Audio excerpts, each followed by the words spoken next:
9월 1일 화요일 매일 성경입니다.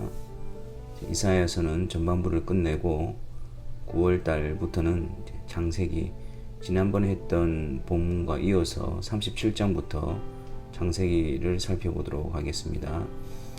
오늘 매일 성경 본문은 창세기 37장 1절부터 17절입니다. 먼저 본문 말씀을 읽겠습니다. 야곱이 가나안 땅 곧 그의 아버지가 거류하던 땅에 거주하였으니 야곱의 조건은 이러하니라.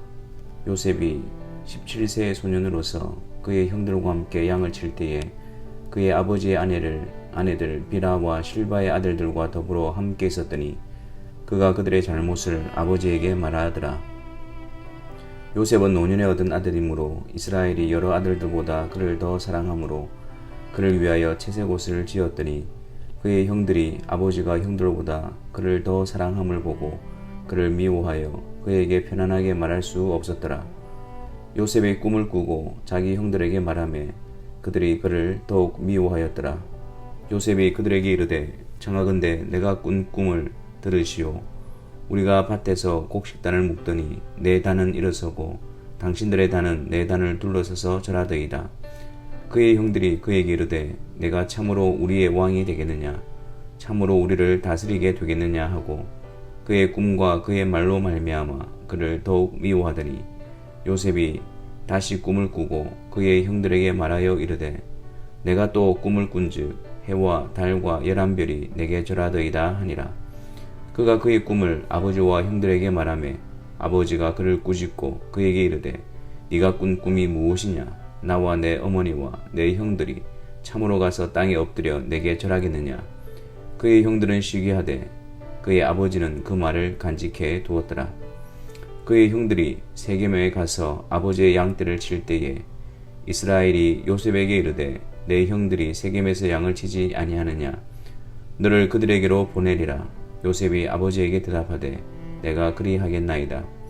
이스라엘이 그에게 이르되 가서 내 형들과 양떼가 다 잘 있는지를 보고 돌아와 내게 말하라 하고 그를 헤브론 골짜기에서 보내니 그가 세겜으로 가니라. 어떤 사람이 그를 만난즉 그가 들에서 방황하는지라. 그 사람이 그에게 물어 이르되 네가 무엇을 찾느냐?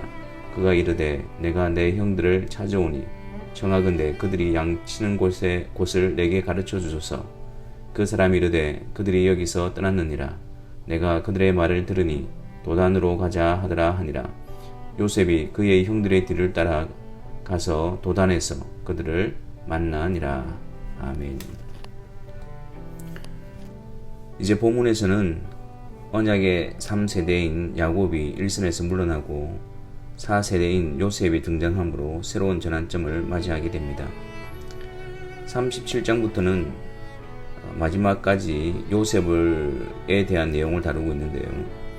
요셉을 통해서 하나님께서 구속사의 또 전개 통로로 선택하신 이스라엘 백성의 출애굽 사건의 배경이 되는 이스라엘 자손의 애굽 이주에 관해서 기록하고 있습니다. 요셉을 통해서 야곱의 가족들이 애굽으로 이주하게 되어지고 그것은 이제 출애굽 사건의 배경이 되어지죠. 이제 본문의 내용은 그 처음 부분으로서 요셉이 형들에 의해 애굽으로 팔려가게 되는 이유와 또 요셉의 꿈으로 인해서 형들과의 갈등에 대해서 다루고 있습니다. 요셉은 야곱이 가장 사랑했던 아내 라헬의 첫 아들이었고 또 여러 아들들보다 더 사랑을 받았기에 채색 옷을 입고 다녔습니다. 요셉은 단연 아버지의 사랑을 독차지하였지만 형들의 눈에는 좋게 보이지 않았습니다. 더군다나 요셉은 형들과 함께 양을 치면서 형들의 잘못을 아버지에게 말했습니다. 그러니 더욱 형들의 미움을 사게 되었던 것이지요. 그러는 중에 요셉이 꿈을 꾸게 되고 그 꿈의 내용을 형들에게 말하게 되는데 이로 인해서 더욱 형들의 미움을 받게 되어집니다. 그 꿈의 내용이 밭에서 곡식단을 묶는데 요셉의 단은 일어서고 형들의 단은 요셉의 단을 둘러서서 절하는 것이었습니다. 형들은 이런 요셉의 꿈 때문에 더 요셉을 미워하게 되었고 괘씸하게 여겼습니다. 요셉은 또다시 꿈을 꾸게 되었는데 이번에는 해와 달과 11별이 요셉에게 절하는 꿈이었습니다. 해는 아버지를, 달은 어머니를, 그리고 11별은 그의 형들을 의미하는 것이었고 이 꿈을 들은 아버지는 요셉을 꾸짖었습니다.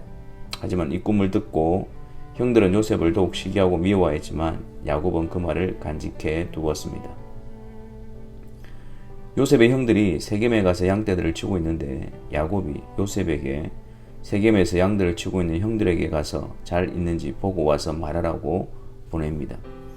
요셉은 세겜에서 형들을 만나지 못하고 광야에서 방황하다가 때마침 어떤 사람의 도움으로 형들이 세겜에서 도단으로 갔다는 것을 알고 요셉은 도단으로 가서 그곳에서 형들을 만나게 됩니다. 우리는 이 내용을 통해서 몇 가지 교훈을 살펴보려고 합니다.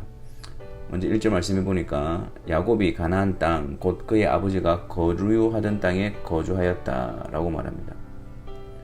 하지만 앞에 36장 8절에 보면 에서 곧 에돔이 세일산에 거주하니라 라고 대조를 보여주고 있습니다. 야곱은 가나안 땅에 거하고 에서는 세일산에 거한다 라고 말하면서 이 두 부류의 대조를 보여주고 있습니다.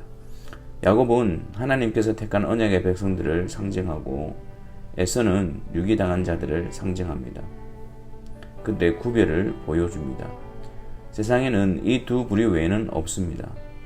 모든 자들이 다 죄로 인해 하나님의 심판에 합당한 자들이지만 창세전에 하나님께서는 그들 가운데 어떠한 자들을 구원하시기로 예정하셨고 그들을 불러 구원에 이르게 하십니다. 하나님께서는 그들을 세상에서 구별하시고 구별시켜 가십니다.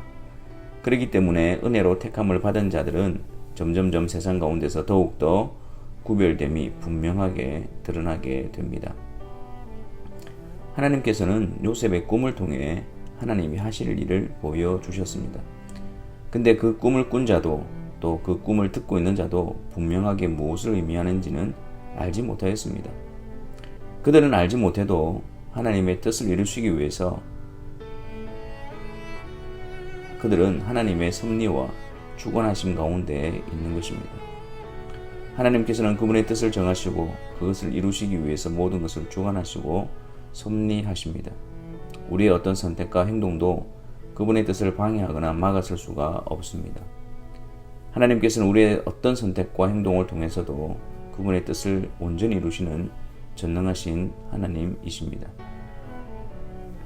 하나님께서는 하나님을 대적하고 또 불순종하는 자들을 통해서도 하나님의 뜻을 온전히 이루어 가십니다. 그렇기 때문에 항상 하나님의 뜻을 구하고 하나님의 뜻에 힘써 순종한다면 하나님께서 그분의 뜻을 이루심에 있어서 얼마나 기뻐하시겠습니까? 이것이 바로 동행이며 함께함입니다. 지금 우리는 하나님과 동행하며 하나님과 함께하고 있습니까?